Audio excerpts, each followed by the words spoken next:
Hello friends, લવ India. હું છું સાહિલ કા સફર વ્લોગ 777 માં તમારું સ્વાગત છે. સાહિલ હું પણ છું. તો ફ્રેન્ડ્સ, અમે બધા નીકળી ગયા છીએ ફાર્મ પર, કેમ કે કાલ રાત્રે મિત્રોએ નક્કી કર્યું કે નાઇટ આઉટ કરવું છે. તો અમે વિચાર્યું કે જતા રહીએ આપણા ફાર્મ પર, અને ફાર્મ પર જઈને બનાવશું પંચરત્ન દાળ અને ઢોકળીનું શાક. તો મિત્રો, અત્યારે અમે છીએ સીએનજી પંપ ઉપર. ગેસ પુરાવીને અમે જશું ઓનેસ્ટ હોટલ, કેમ કે ત્યાં તો ફરજિયાત હોલ્ડ કરવો જ પડે. તો મળીએ ઓનેસ્ટ હોટલ પર. ફ્રેન્ડ્સ, જ્યારે પણ અમે જઈએ ફાર્મ પર ત્યારે રસ્તામાં ઓનેસ્ટ હોટલ ઉપર એક હોલ્ડ તો કરવાનો જ. અને અત્યારે અમે ગરમા ગરમ ગાંઠિયા, કઢી, ચા અને ચિપ્સનો ઓર્ડર આપી દીધો. ગરમા ગરમ ચાની ચુસ્કીઓ લઈને અમે થઈ ગયા એકદમ રિફ્રેશ. લાસ્ટ ટાઈમ અમે જ્યારે ફાર્મથી રિટર્ન આવતા હતા ત્યારે બાબરા જે વચમાં ફૂલ પવન આવ્યો હતો, ત્યારનું આ બોર્ડ પડેલું છે અને બિચારું બોર્ડ હજી લટકે છે. તો અહીંયાથી હવે સીધા જશું ફાર્મ પર. તો મિત્રો, મળીએ આપણે ફાર્મ પર.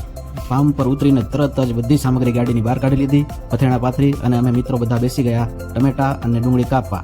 અમારી પાસે ડુંગળી કાપવાનું મશીન હતું, જેનાથી અમને બહુ સરળતા રહી.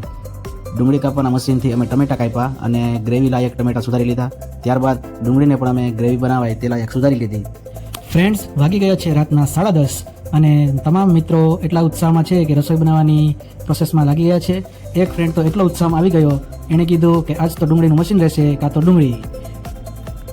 આ તપેલું ચડાવી દીધું ચૂલા પર, મસ્ત પાણા ગોઠવી અને ચૂલો તૈયાર કરી નાખ્યો છે.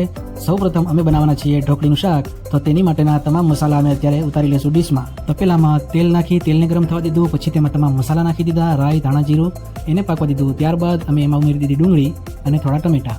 ડુંગળી અને ટમેટા પાકી જશે ત્યારબાદ અમે એમાં મરચું, મસાલો, મીઠું, ધાણા, જીરું જે કાંઈ નાખવાનું હોય નાખી અને ઢોકળીની ગ્રેવી બનાવશું. ત્યારબાદ એમાં ઉમેરી દઈશું ઢોકળી અને ઢોકળીનું શાક તૈયાર.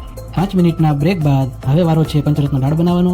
મારા એક ફ્રેન્ડને પંચરત્ન દાળ બનાવતા આવડે છે, તો એ તપેલામાં તેલ ગરમ કરી એમાં ડુંગળી અને ટમેટા ઉમેરી દીધા છે અને એને પાકવા દીધા છે. ડુંગળી અને ટમેટા ચડી ગયા પછી અમે એમાં ઉમેરી દીધું લીલા મરચાં અને કોથમીરની પેસ્ટ. ત્યારબાદ તેમાં આદુ લસણની પેસ્ટ ઉમેરી અને એને ચમચાથી હલાવી નાખ્યું. હવે એમાં ઉમેરી દીધું લાલ કશ્મીરી મિર્ચ, ધાણા, જીરું, હળદર અને નમક. ત્યારબાદ તેમાં 5 જાતની દાળ ઉમેરી અને તેને ચમચાથી હલાવી અને પાકવા દીધું. મેં ભાઈબંધને કીધું, બહુ ભૂખ લાગી છે, કંઈક કરને. ભાઈબંધ મને કે આટલે દૂર પ્રોગ્રામ કરવા આવ્યો, ખાધા વગર તો ન જ જાવ. ત્યાં તો ભાઈબંધે દાળમાં પાણી ફેરવી દીધું. મેં કીધું, એ બોબડા, આ શું કર્યું? મને કે તું જોઈએ રાખને ભાઈ. મેં કીધું વાંધો નહીં, આપણે બેસી ગયા છાનામાં આદત પાડીને. પંચરત્ન દાળ તપેલામાં મારતી હતી ઉલાળા, તો હું દાળની સામું જોતો હતો, તો ભાઈબંધે એની માથે થાળો ઢાંકી દીધો. મેં કીધું, કાં થાળો ઢાંક? મને કે જમવું નથી. મેં કીધું હા, તો હાલો બેસી જાય. આ રહી આપણી ડીશમાં લઈ લીધી પંચરત્ન દાળ, ઢોકળી, કચુંબર, રોટલો અને છાશ.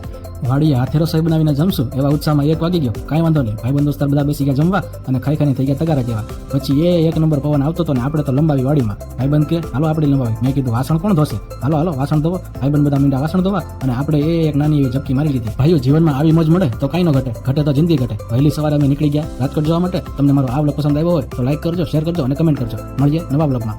ટાટા.